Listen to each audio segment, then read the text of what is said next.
নারী জন্মসূত্রে কারোর কন্যা, ধর্মসূত্রে কারোর পত্নী, আর কর্মসূত্রে কারোর মা।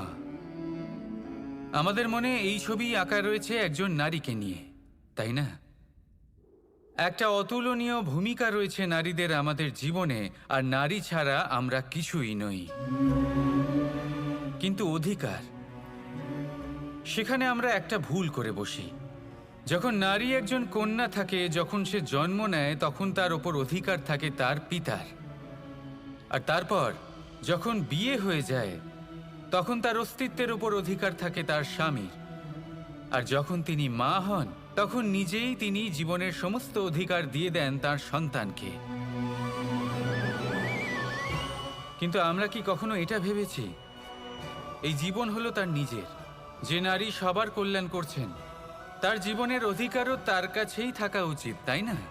তার নিজের জীবনের সিদ্ধান্ত সে নিজেই নিতে পারেন, নিজেই নিজের ভাগ্যের রচয়িতা হতে পারেন।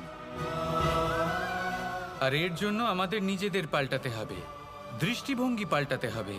কারণ এই ধারণা সেটা আজ বা কালকের ব্যাপার নয়, এটা ঘটে চলেছে বহু বছর ধরে, আর চলতেই থাকবে যদি আমরা এটা না বদলাই।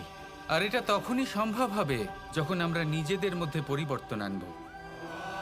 তাই আজকের পর থেকে, এই মুহূর্ত থেকে, কোনো নারীর ওপর অকারণ অধিকার স্থাপনের আগে সহস্রবার ভেবে দেখবেন। কারণ যখন নারী নিজের অধিকার কেড়ে নিতে বাধ্য হবেন, তখন শুধু এবং শুধুমাত্র বিনাশই ঘটবে।